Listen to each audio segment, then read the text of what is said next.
Hallo en baie welkom. Vandag het ons iets spesiaals vir jou hier. Ja, 'n splinternuwe Afrikaanse digbundel. Presies. Gisterbeloftes môre mooi horison deur KPU Neel. Dis vroeg in 2025 gepubliseer met gedigte wat hy in 2024 geskryf het. En dis 'n versameling wat regtig wel diep delf, né? Persoonlike ervarings, die grootheid van die kosmos. Ja, oomblikke van vrede, maar ook die egos van konflik. Dis nogal 'n breë spektrum. Ons plan vir vandag? Kom ons reis saam met jou deur hierdie verse. Kyk watter kernidees ons kan uithaal. Wat vir jou dalk iets beteken. So, laat ons hierdie bundel bietjie oopvou. Ja, dis 'n goeie plan. Wat my dadelik opgeval het, is die vorms. Dis nie net vrye vers nie. O ja, Nee, hy gebruik byvoorbeeld 'n triolet. Dis 'n redelik vaste vorm in die gedig aftreeplekkie. En daar selfs 'n limerick, kansvatter. So hy speel rond. interessant. En die voorwoord gee ook leidrade. Hy praat van vervulde beloftes in sy eie lewe, maar koppel dit dan aan God se beloftes wat hoop gee vir die jare wat oorbly. En die opdrag? Die opdrag is aan alle welwillende vriende en families. So dis baie persoonlik, maar soos ons gaan sien, die tema self, hulle raak aan universele dinge. Goed, kom ons begin sommer daar, by daai persoonlike reise van die hart. Daar's 'n gedig Hartverfstogte. Ja, daarin. Dit vra mos reguit, waarmee pyl mens die pad van 'n hart? Hy speel met idees soos harte wat in wentelbane om mekaar is. Ja, gravitasiebande noem hy dit. Presies, gravitasiebande. En hoe hulle kan hou, maar ook kan breek of selfs plasties vervorm. Ek dink daai onsigbare koneksies tussen mense en die pyn as dit skeefloop. Ja, ek dink baie mense sal daarmee kan identifiseer. Absoluut. En daai gevoel van soek, van onsekerheid, dit kom ook sterk deur. Ja, kyk na Dwaalplaneet. Daai beeld van 'n planeet wat sy koers verloor het. Gaan dalk 'n ander son soek, skryf hy. Of dalk na eeue weer huis toe kom. Dis 'n sterk metafoor, né? Vir daai tye in jou lewe wanneer jy voel jy's rigtingloos. Jy soek waar jy hoort. Ja, of dink aan navigasie. O ja, navigasie. Hier's die spreker letterlik in die mis op see. Hy soek die ligkring van die ligtoring. Of die diep treun van die mishoring. Daai klank. Ja. En dan daai angstige vraag, waarheen dryf storms ons en sal almal behoue aan land kom? Dis weer die natuur wat die innerlike spieël, né? Presies. Dis 'n tegniek wat hy regdeur gebruik. Ek stem saam. Die uiterlike vir die innerlike. En ons sien dit veral skerp in die gedigte oor verlies, byvoorbeeld radiostilte. Ja, radiostilte. Wat bly oor na iemand weg is? Wel, dis nie net stilte nie, dis 'n stilte vol echos en 'n spesifieke tasbare dinge, historiese bergpasse, kusduine. Hy neem selfs 1000 bottels geskenk rooiwyn. Sjoe, dis daai konkrete detail wat die afwesigheid so voelbaar maak. Ja, presies. En dan kry jy gedigte wat net rou is. Eerlik, soos, waar's jy? Daai een is, die reëls. Die koue Kaapse storm is pas verby. Maat, maar die golwe is so groot vir my. Hoe bang is ek sonder jou, maat? Dis amper kinderlik eenvoudig, maar die vrees. Dis direk, hartverskeurend. En hier hele tema van wat agterbly. Dit kom weer op in gister. Ja, gister. Dit vra, waarheen gaan die klanke en beelde van samesyn? Blye molekules wat onthou, of rimpels in die lewensstam? Dis amper filosofies. Dit raak aan die aard van herinnering, die spore wat ons los. En dan recycle wat vra, kan gebreekte glas weer 'n kelk word? Kan splinters van gister dalk nog iets kan onthou? Kan die verlede herskep word? Of is dit permanent gebroken? Presies daai vraag. So, die kerninsig hier, dink ek, is daai onlosmaaklike band tussen verlies, herinnering en hoe ons aanhou soek na betekenis, selfs in die leemtes. Daai idee van oorblyfsels en onthou, dis 'n goeie brug na die volgende tema. Die soeke na plek, na vrede, tuiskoms. Ja. Jy weet, jy het gepraat van die verlede. Dit laat my dink aan emigrasie. Dit vra of ons innerlik of uiterlik emigreer. Waar vind 'n rustelose hart sy tuiskoms? Belangrike vraag. Is dit 'n plek, 'n herberg se deur, waar jy die spooke buite gelaat kry? Of is dit iets binne in jou? Dit lyk of die gedig suggereer dat ware tuiskoms dalk meer 'n innerlike vrede is as 'n adres op 'n kaart. Ek stem saam, presies. En daai innerlike vrede staan nogal in kontras met die gevoel in aftreeplekkie. Jy weet waar hy daai trioletvorm gebruik? Ja, jy het dit genoem. Daai vaste struktuur, die herhalende reëls, dit versterk amper die gevoel van rus, van finaliteit. Hy beskryf 'n vreedsame baai aan die einde van die pad. En dan daai reël, met die lewe se laaste draai, het die meetsnoer lieflik geval. Dis berusting. Ja, dis 'n mooi beeld. Maar daai vrede is nie altyd blywend nie, né? Kyk na Strandhuis. Dit roep herinneringe op die seegeur van 'n geliefde plek, maar daar staan tikkie weemoed. Die tyd het ons deurgesluit. Die plek is dalk nog daar, maar die oomblik, die verbintenis, is verby. En hoe kosbaar daardie oomblikke van vrede is, sien ons in Vredesmôre. Dit skilder 'n prentjie, né? Stil baai, stil oggend, son, duifroep, see. Doodstil blink melkhoutblare. En resultaat? 'n diep binnevrede. Ja, en dan vra hy, wat kos een stil by Vredesmôre en by wie bestel jy stilte? Dis speels, maar dit raak aan iets belangriks. Ja, kan jy vrede najaag en koop? Of is dit 'n geskenk? 'n oomblik van genade wat jy net ontvang. En Rooidagbreek noem 'n soortgelyke oggend 'n onbetaalbare nuwe stilbaai pers en lentemôre. Dit beklemtoon net weer hoe kosbaar en ja, dalk hoe seldsaam daai oomblikke van diep rus is. So miskien is die insig hier, ons smag na 'n rusplek, maar ware tuiskoms is dalk iets binne ons, wat ons soms erns vind, maar wat nie deur die plek self gewaarborg word nie. Presies.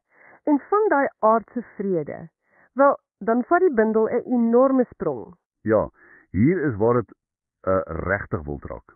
Die middelste deel, die heel alfabet. Dis massief, oor die 90 gedigte, elkeen oor 'n sterrekundige perm. Dis ongelooflik ambisieus, bedoel, sjoe. Dis nogal iets, ja, maar dis nie net 'n woordeboek in versvorm nie. Wat fascinerend is hoe hy hierdie wetenskaplike konsepte gebruik. Ja. Hy vat hierdie terme, jy weet, uit kosmologie, astrofisika, en hy gebruik dit as afspringplekke om diep menslike, eksistensiële vrae te vra. Die kosmos word amper 'n reuse spieël vir ons eie lewens. Presies. Vat nou byvoorbeeld gravitasie. Dit beskryf daai krag wat alles saambind, planete, ons voete op die aarde, en dan vra dit reguit vir jou. Watter krag hou jou lewe in stand? Dit maak die fisika persoonlik. Ja, of kyk na donker energie en donker massa. Die goed waarvan ons so min weet. Presies, die grootste deel van die heelal wat ons nie verstaan nie. Nou gebruik dit om ons eie onkunde te erken. Hy vra, wat weet ons werklik? En dwaal ons dalk nog as halfblindes? Die grootste geheime daar buite word gebruik om ons eie beperkings te onderstreep. Dis slim gedoen. Nog 'n goeie een is die Fermi-paradoks. O ja, daai een. Hoekom sien ons niemand anders daar buite nie? Ja, die teenstrydigheid. Die heelal is so groot, lewe lyk waarskynlik elders, maar stilte. Nou, Neil gebruik hierdie wetenskaplike raaisel, maar dan sluit hy die gedig af met 'n aanhaling uit Genesis oor God wat die mens na sy beeld geskape het. So hy bring die wetenskap en die teologie direk in gesprek. Jep, of hy stel hulle teenoor mekaar, afhangende hoe jy dit lees. Dis die insig. Hy gebruik die kosmiese paradoks om 'n baie spesifieke, jy weet, geloofsgebaseerde punt oor menslike uniekheid te maak. Dis ongelooflik hoe hy dit reg kry. Hy vat hierdie reuse goed, swart gate, oorknal, quasars, supernovas, selfs spaghettifikasie, ek moes daai een opkyk. Haha, ja.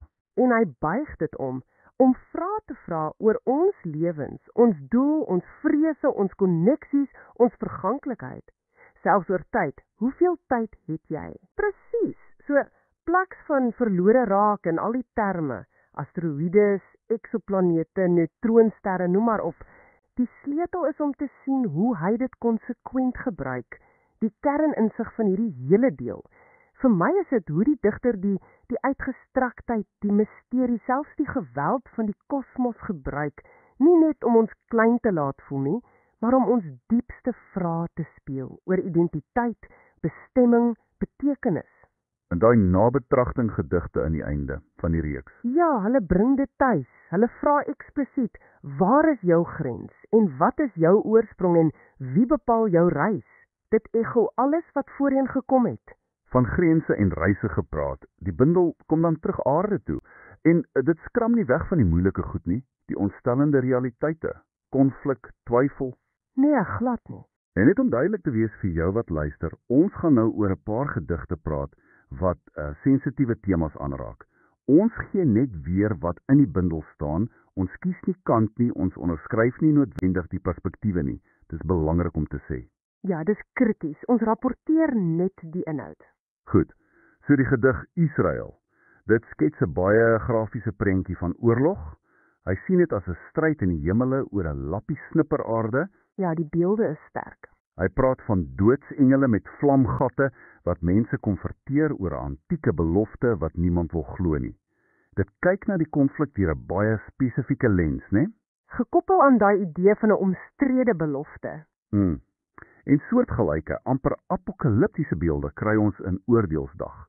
Weer engele van die dood, vuur en swaal en daai desperate vraag: wanneer sal die prins van vrede dan kom? Ja, dan's daar herdenking gedateer 7 Oktober 2024.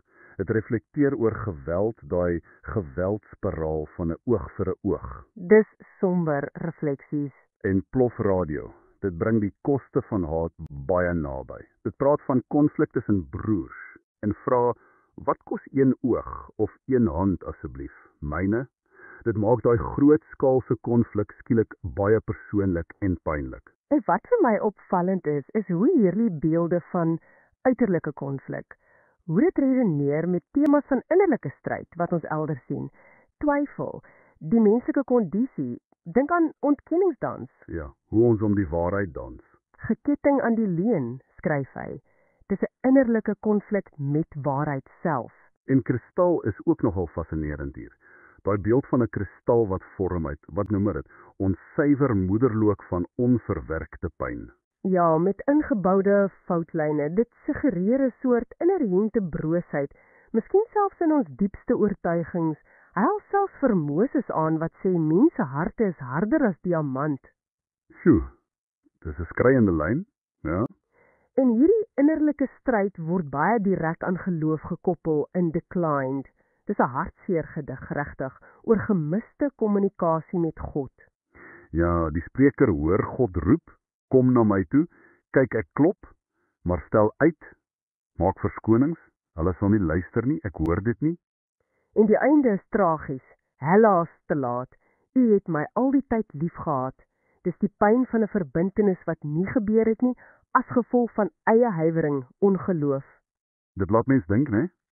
En daar's ook daai donker weergawe van die verlore seun, die verlore vader. Ja, waar die vader die seun wegwys.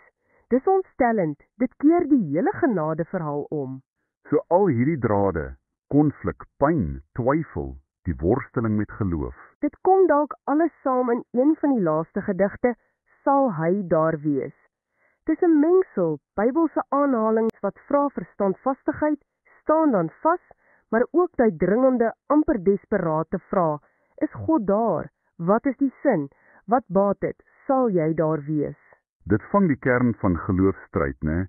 Daai spanning tussen oortuiging en onsekerheid. Ja, die insig hier vir my is dit hoe die digter die chaos van die wêreld buite speel in die innerlike worsteling met geloof, met betekenis. Dis nou verweef. Goed, so as ons alles saamvat, Gisterbeloftes môre mooi horison, dis 'n bundel wat jou op 'n reis neem, regtig, van die intieme hartsoeke, verlies, herinnering, na die soeke na rus, tuiskoms, daai innerlike vrede, dan daai reuse sprong na die kosmos, waar die heelal 'n spieël word vir ons eie bestaan en ons onkunde. Ja. En dan terug aarde toe, maar die moeilike goed, konflik, gebrokenheid, die worsteling met geloof, dis 'n sterk Afrikaanse stem, jy weet, dit bind die persoonlike en die universele, die klein en die oneindige, op 'n unieke manier saam. So, die vraag aan jou wat luister, wat het vandag se gesprek vir jou beteken? Watter beeld, watter idee het jou geraak? Miskien aan die dink gesit? Ja, En miskien net 'n laaste gedagte om jou af te sluit, iets wat reg deur die bundel loop. Ons het gesien hoe die gedigte dink oor wat agterbly, daai echos in radiostilte, die molekules wat onthou en gister, selfs kosmiese stof of die voetspore wanneer die nabetragting vra. Wat bly oor? Presies, en dit lei tot 'n vraag, geïnspireer deur Nel se werk, wat ons vir jou kan los. As jy dink aan jou eie lewensreis, met sy wentelbane, sy soektogte, dalk sy dwaalplaneet oomblikke, watter soort, kom ons noem dit, vingerafdrukke, hoop jy sal bly echo in die ruimtes van tyd, lank nadat jy verby is. Is dit in verhoudings, idees, dade, of dalk net 'n gevoel? Dis iets om oor te wonder. 'n Laaste stukkie nadenke uit hierdie verkenning van Gisterbeloftes môre mooi horison.